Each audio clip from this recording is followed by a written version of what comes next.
Assalamualaikum warahmatullahi wabarakatuh. Waalaikumsalam warahmatullahi wabarakatuh. Innal hamdalillah nahmaduhu wa nasta'inuhu wa nastaghfiruh wa na'udzu billahi min shururi anfusina wa sayyiati a'malina.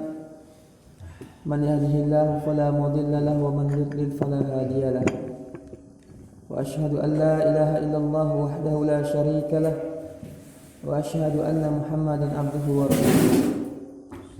Ya ayyuhalladzina amanu taqullaha haqqa tuqatih wa la tamutunna illa wa antum muslimun. Allahumma shalli wa sallim wa barik ala nabiyyina Muhammad wa ala alihi wa ashabihi wa man tabi'ahum bi ihsanin ila yaumiddin. Kaum muslimin dan muslimat rahimani wa rahimakumullah. Kita bersyukur kepada Allah Subhanahu wa taala atas nikmat Allah yang Allah berikan kepada kita. Tentunya sering kita kaji dan kita sebutkan nikmat terbesar yang Allah berikan kepada kita ialah nikmat Islam dan iman serta hidayah dan taufik untuk beribadah kepada Allah Subhanahu wa taala. Keberadaan kita di sini, salat berjamaah subuh, kemudian mendengarkan kajian yang merupakan bentuk ibadah di sisi Allah Subhanahu wa taala, ini semuanya merupakan nikmat dari Allah. Allah yang menggerakkan hati kita, yang meringankan langkah kita. Tentu ini semuanya merupakan tanda kebaikan dari Allah. Dalam sebuah hadis Nabi sallallahu alaihi wasallam bersabda, "Man yuridillahu bihi khairan ista'malahu." Siapa saja yang Allah Subhanahu wa taala kehendaki kebaikan pada dirinya, Allah suka dengan dia, Allah cinta dengan dia, Allah ingin dia mendapatkan banyak pahala dan kebaikan, maka Allah Subhanahu wa taala akan membuat dia beramal soleh, meringankan bagi dia amal soleh, mengerjakan ketaatan kepada Allah Subhanahu wa taala. Kita tahu Bapak Ibu sekalian rahimani wa rahimakumullah, begitu banyak dalil yang menjelaskan tentang keutamaan salat subuh berjamaah. Nabi sallallahu Allah Subhanahu wa taala menyebutkan dalam surah Al-Isra, "Inna Qur'anal fajri kana mashhuda." Sungguhnya salat subuh berjamaah disaksikan oleh para malaikat. Dan juga Nabi sallallahu alaihi wasallam menyebutkan apabila kita salat berjamaah pada salat subuh, seakan-akan kita mendapatkan ganjaran pahala seperti sholat tahajud separuh malam. Dan jika seandainya tadi malam kita sholat subuh, sholat isya berjamaah, maka artinya Nabi Shallallahu Alaihi Wasallam menjelaskan sama seperti kita sholat malam, sholat tahajud satu malam suntuk. Ini diantara keutamaannya. Belum lagi Allah Subhanahu Wa Taala meringankan bagi kita langkah kita, kemudian menggerakkan hati kita untuk belajar agama, mendalami ilmu agama.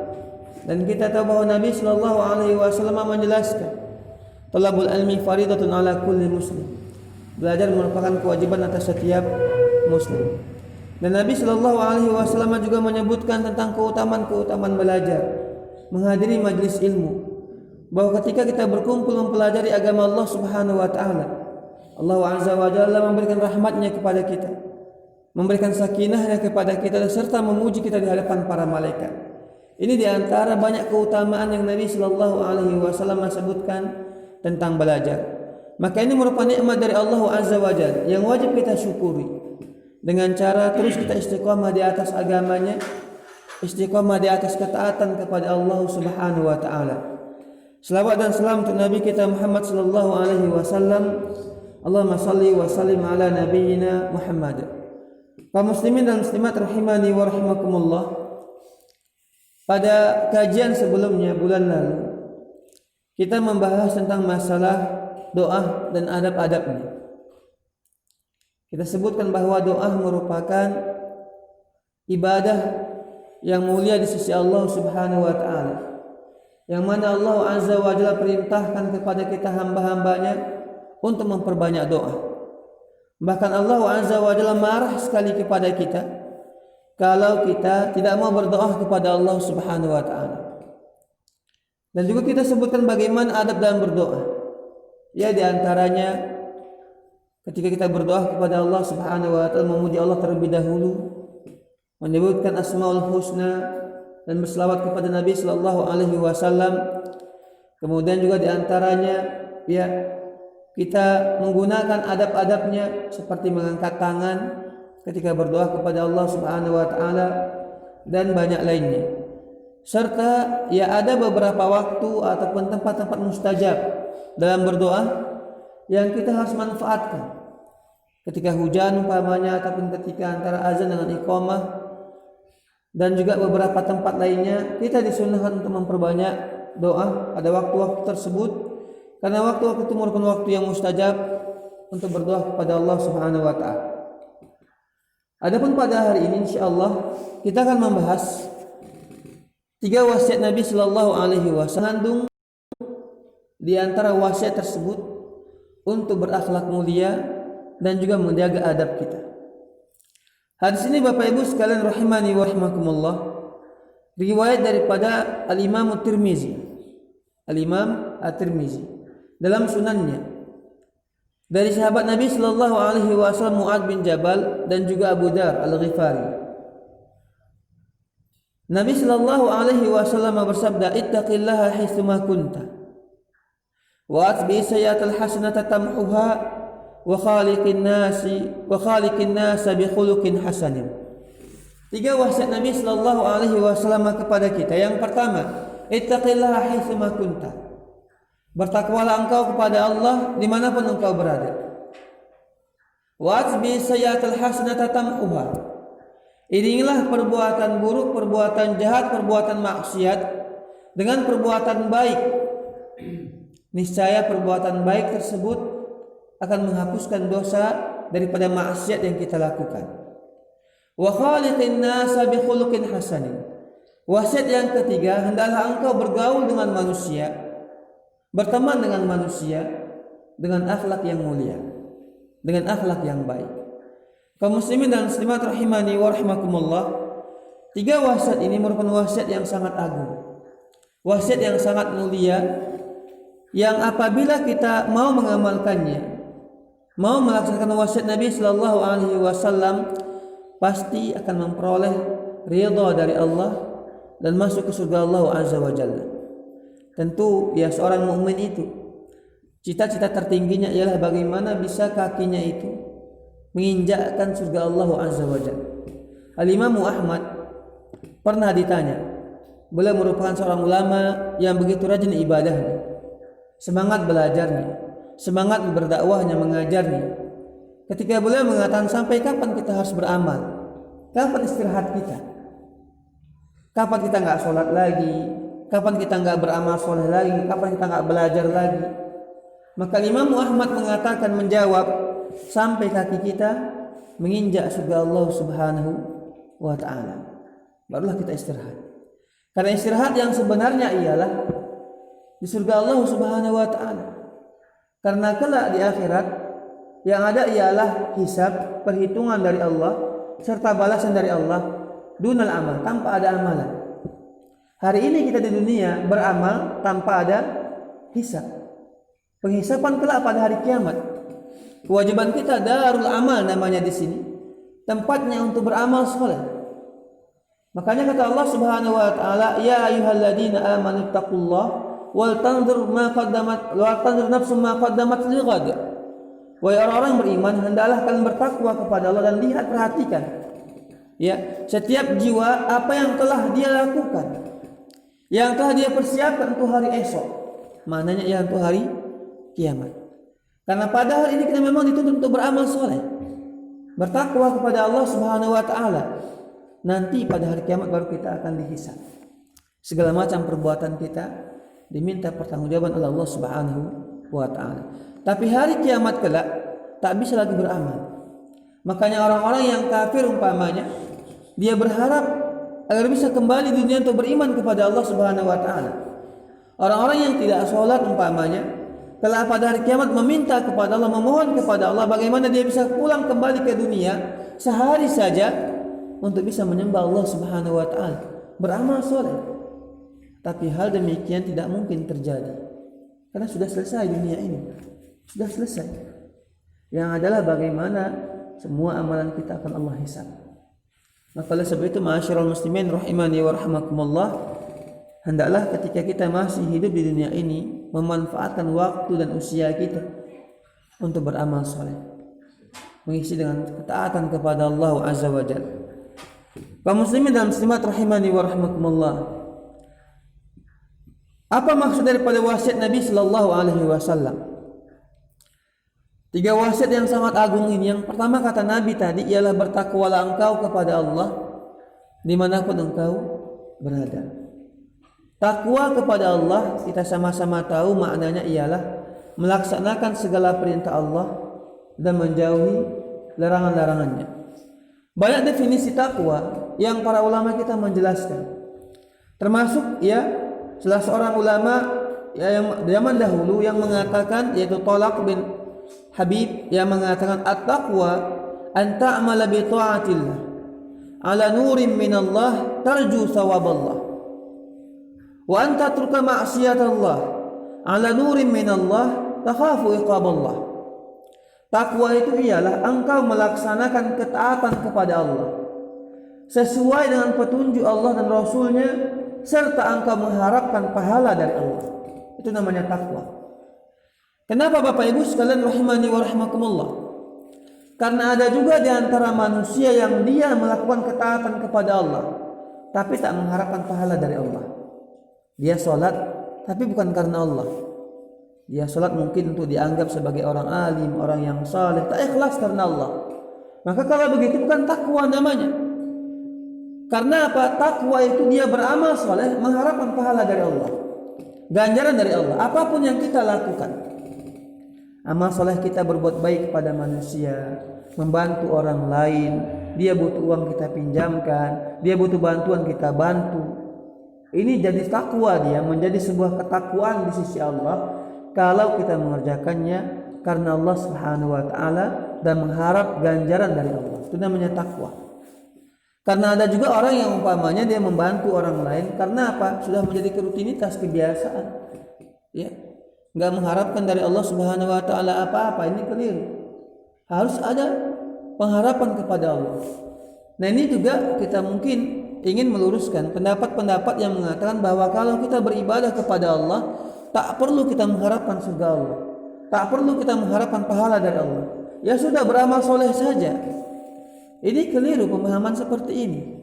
Kenapa? Kalau kita perhatikan Al-Quran maupun hadis Nabi, selalu Allah Subhanahu wa taala mengkaitkan kalau kita beramal soleh, di antara caranya ialah yabtaghuna fadlan min Allah. Mereka selalu mengharapkan apa yang ada di sisi Allah Subhanahu wa taala. Dan juga Nabi sallallahu alaihi wasallam menyebutkan ketika tentang puasa umpamanya, man shoma ramadhana imanan wa ihtisaban, ghufira lahu ma taqaddama min dzambi. Siapa yang dia puasa Ramadan karena keimanan dan ihtisaban, mengharapkan pahala kepada Allah, mengharapkan ganjaran dari Allah Subhanahu wa taala, maka akan diampunilah dosa-dosa dia yang telah lalu. Nabi sallallahu alaihi wasallam mengkaitkan, menggandengkan antara beramal soleh dengan ihtisab, selalu mengharapkan pahala dari Allah Subhanahu wa taala. Nah, begitu juga takwa itu ialah engkau meninggalkan maksiat karena Allah, meninggalkan maksiat kepada Allah sesuai dengan petunjuk Allah Subhanahu wa taala dan takut daripada hukuman Allah Azza wa Jalla. Ini namanya takwa. Ada orang yang meninggalkan maksiat kepada Allah karena takut manusia. Yang begini tak mendapatkan pahala. Karena apa? Karena dia meninggalkan maksiat karena takut kepada manusia, bukan takut kepada Allah Subhanahu wa taala. Kita tahu Bapak Ibu sekalian, maksiat itu hukumnya haram. Dan haram itu dalam ilmu fikih ataupun dalam ilmu fikih, yang masalah fikih, apabila kita mengerjakannya mendapatkan dosa, kalau kita tinggalkan mendapatkan pahala. Nah, ketika kita meninggalkan maksiat karena Allah Subhanahu wa taala, maka harus ada pengharapan kepada Allah, ya Allah, aku tinggalkan maksiat ini karena mengharapkan pahala darimu, karena takut daripada siksaan. Ini namanya takwa kepada Allah Subhanahu wa taala. Nah, kaum muslimin dan muslimat rahimani wa rahimakumullah, kita tahu juga bahwa takwalah yang banyak menyebabkan manusia masuk ke dalam surga. Ketika Nabi sallallahu alaihi wasallam ditanya, "Ya Rasulullah, Apa yang membuat manusia banyak masuk ke dalam surga? Apa amalannya yang membuat manusia banyak masuk ke dalam surga? Maka Nabi menjawab, taqwa Allah wa husnul khuluq. Takwa kepada Allah dan akhlak yang mulia.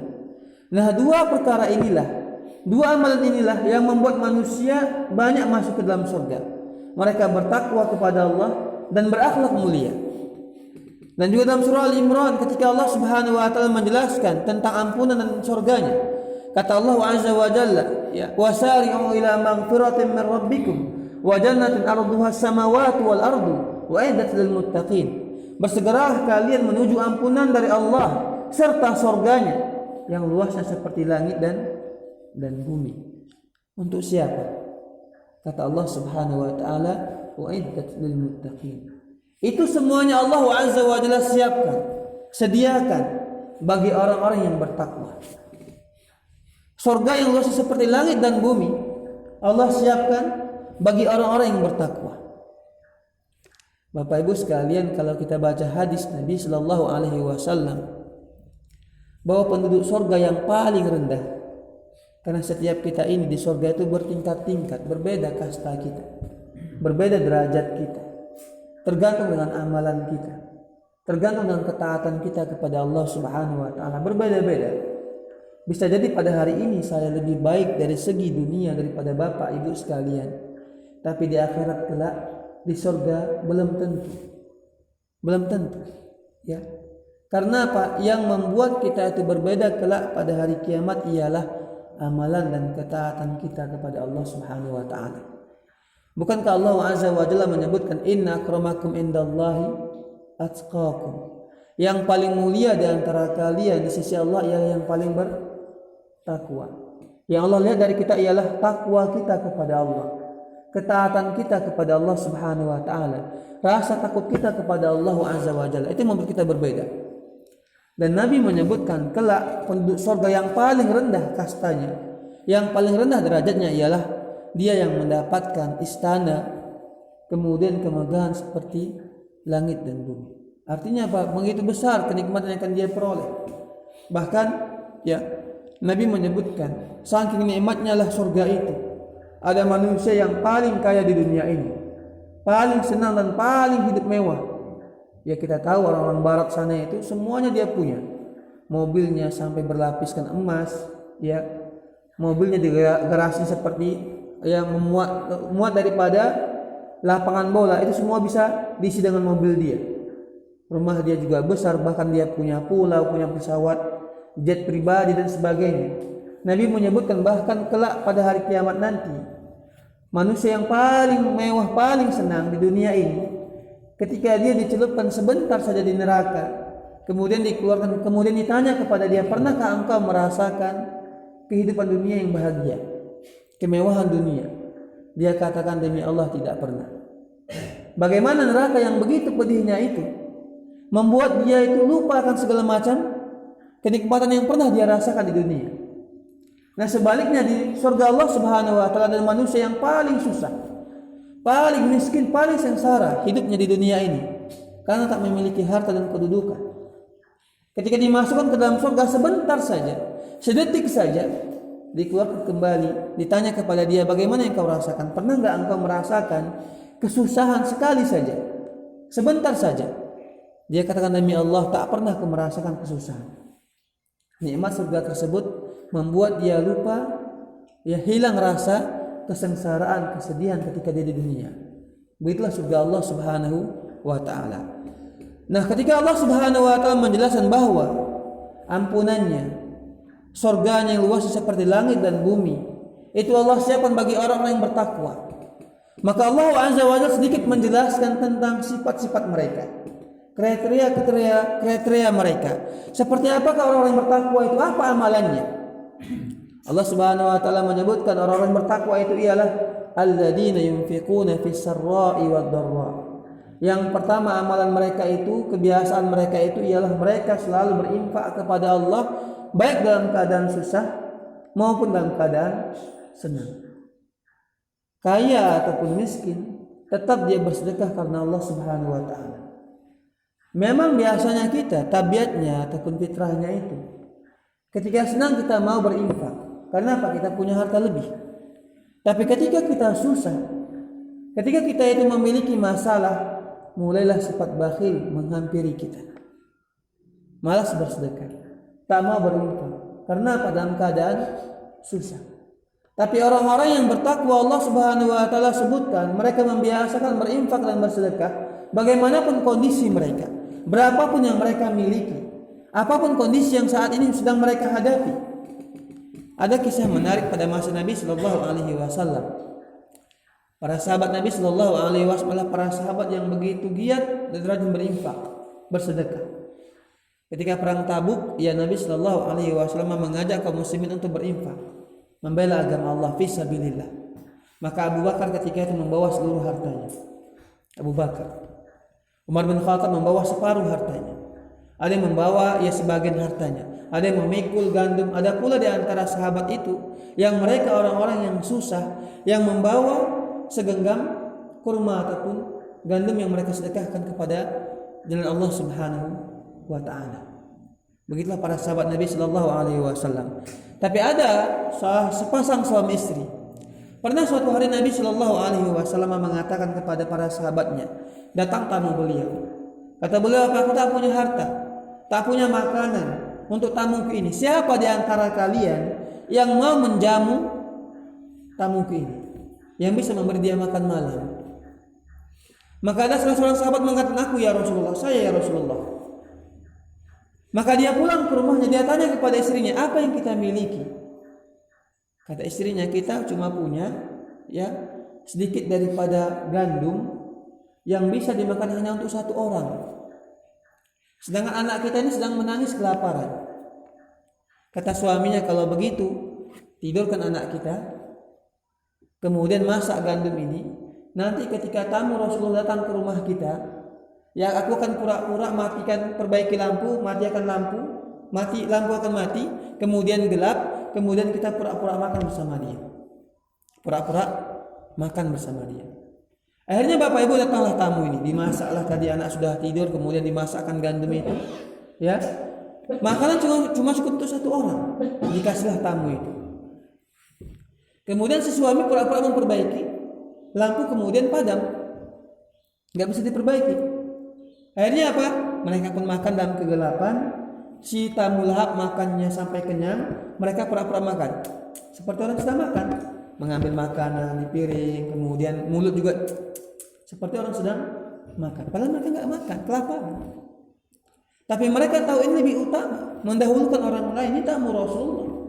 Keesokan harinya Nabi Shallallahu Alaihi Wasallam mengatakan bahwa Allah Subhanahu Wa Taala takjub kepada suami istri ini. Artinya apa? Mereka ketika susah pun mereka mau bersedekah, berinfak, ya, mendahului yang membutuhkan. Karena begitulah sifat orang-orang bertakwa. Ya, mereka itu akan berinfak baik dalam keadaan senang maupun dalam keadaan susah.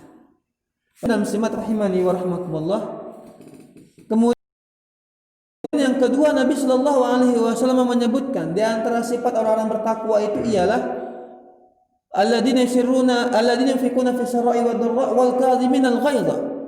Mereka itu menahan amarah dan emosinya. Tidak mudah untuk melampiaskan amarahnya. Tidak mudah marah. Itu orang-orang bertakwa. Sifat marah, sifat yang tercela dalam agama kita, tidak dibolehkan. Maka oleh sebab itu, ya, seorang muslim itu, seorang mukmin adalah orang yang penyabar. Dalam arti kata sabar di sini tidak mudah dia itu sikit-sikit marah. Ya. Istrinya umpamanya masak kurang enak, marah begitu ya. Istrinya umpamanya telat dikit aja masak, langsung emosi, banting piring begitu. Tumbuk dinding, ini enggak boleh dalam agama kita, harus kita tahan. Maka oleh sebab itu Nabi Shallallahu Alaihi Wasallam pernah suatu hari ada orang berkata kepada beliau, ya Rasulullah, beri saya wasiat, tunjukkan kepada aku amalan yang bisa memasukkan aku ke dalam surga. Maka Nabi mengatakan, la taghdab walakal jannah. Jangan engkau marah, maka bagimu surga. Bapak Ibu sekalian rahimani wa rahimakumullah, bukan berarti kita enggak memiliki amarah. Amarah itu merupakan sifat tabiat ataupun fitrahnya manusia.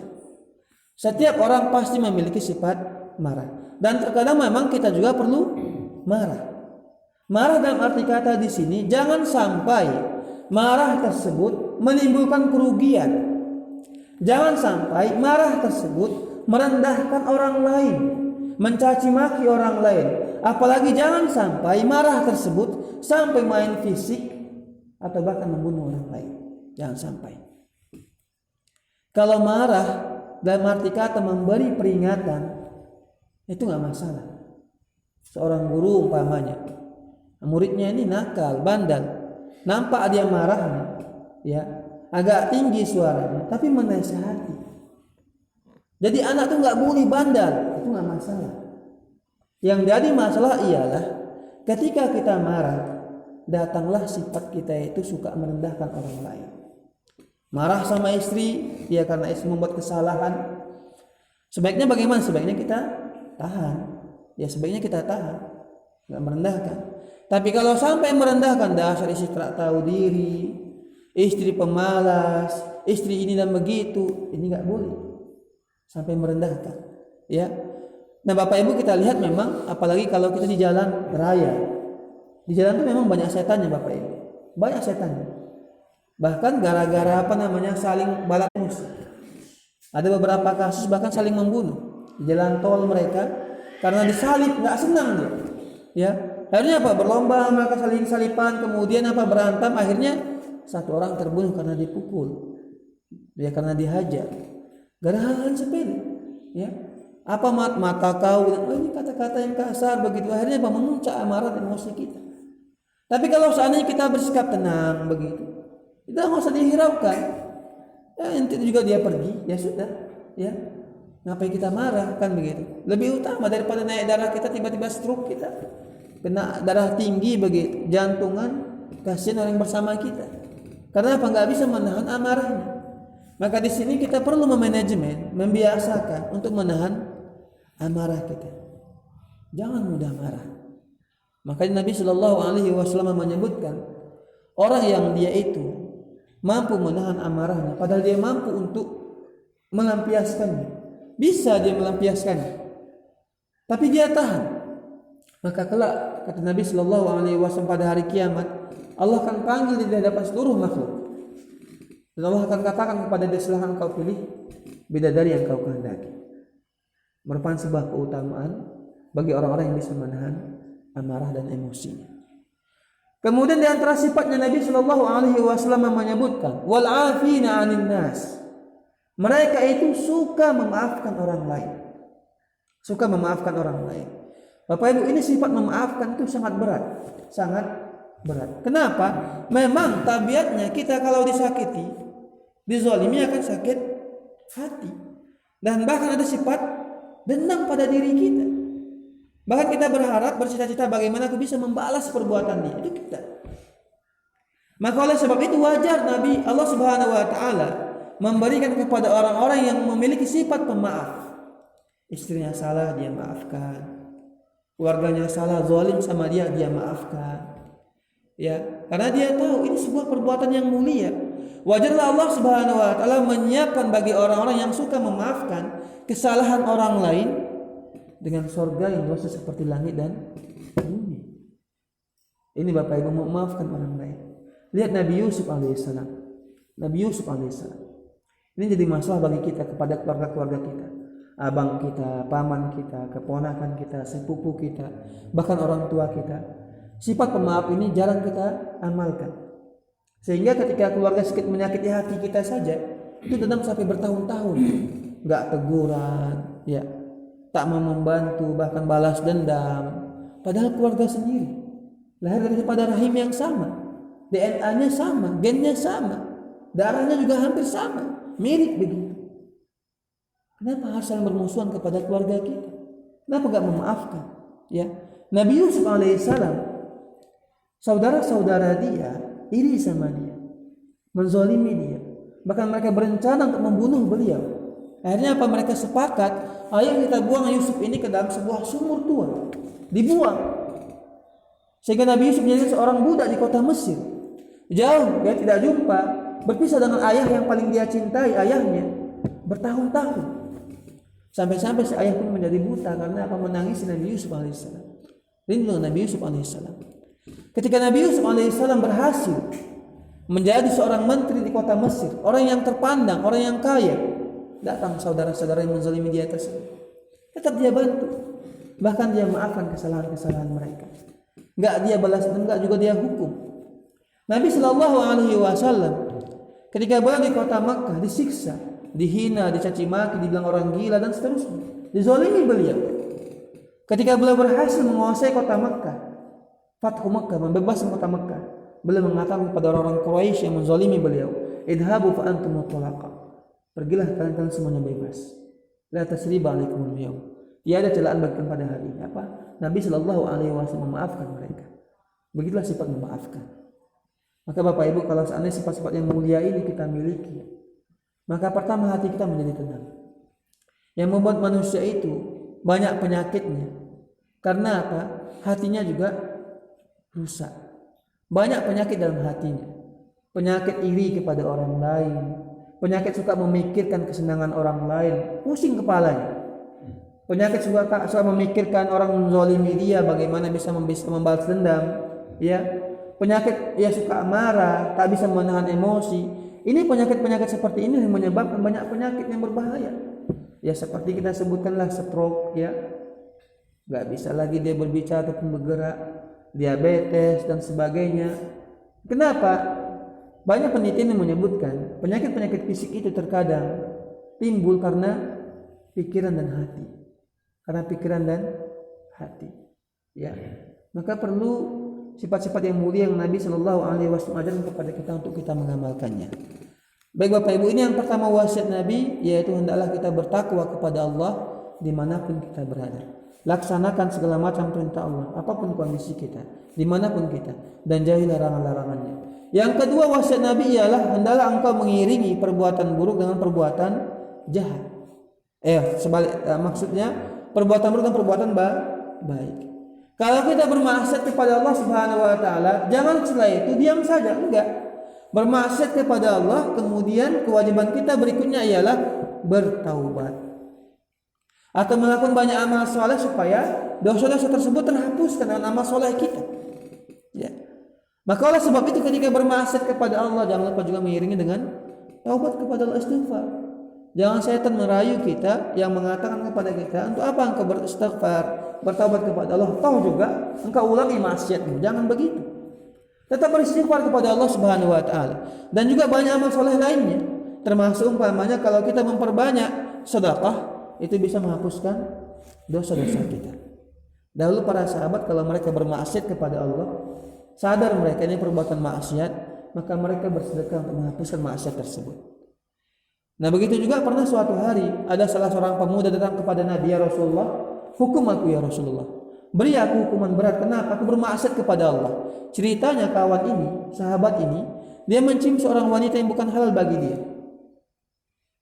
Dia ingin Nabi mengkisos dia, menghukum dia. Nabi diam saja.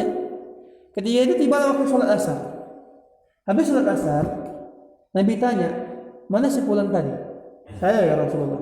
Tadi kamu sholat bersama kami enggak? Iya ya Rasulullah. Aku tadi sholat bersama, sholat asar berjamaah. Maka Nabi mengatakan Allah sudah menghapuskan dosamu tadi. Allah sudah menghapuskan dosamu tadi. Dosa dia tadi dengan seorang wanita telah terhapuskan karena dia sholat asar berjamaah bersama Nabi Shallallahu Alaihi Wasallam. Allah Subhanahu Wa Taala menyebutkan innal hasanat yudhibna sayiat. Kebaikan-kebaikan, pahala-pahala itu akan menghapuskan dosa-dosa. Dosa-dosa kita bisa terhapuskan, hilang, ya Allah ampuni dengan cara kita beramal saleh. Nah yang ketiga wasiat Nabi Shallallahu Alaihi Wasallam ialah wa khaliqin nasa bi khuluqin hasan. Hendaklah engkau berakhlak, yaitu bergaul dengan manusia dengan akhlak yang mulia. Dan kita tahu bahwa akhlak yang mulia ini diantara penyebab manusia banyak masuk ke dalam surga, serta akhlak yang mulia. Nabi Shallallahu Alaihi Wasallam sebutkan, ya bisa kita bersama Nabi Shallallahu Alaihi Wasallam di surga Allah Azza wa Jal, dan Nabi menjamin ya rumah di surga yang paling tinggi bagi siapa yang baik akhlaknya. Dalam hadis Nabi Shallallahu Alaihi Wasallam. Tentunya Bapak Ibu sekalian, berakhlak mulia, ya sopan santun, lemah lembut, kemudian tidak marah, kemudian juga suka membantu orang lain dan bentuk akhlak mulia di sisi Allah Subhanahu wa taala harus dibutuhkan ya untuk selalu membiasakannya. Semoga Allah Subhanahu wa taala memudahkan kita untuk beramal soleh, ya bertakwa kepada Allah Azza wa Jalla, menghapuskan dosa-dosa kita, serta juga ya memberikan kepada kita akhlak yang mulia. Baik Bapak Ibu sekalian, kalau ada pertanyaan silahkan ditanyakan. Wallahu taala a'lam.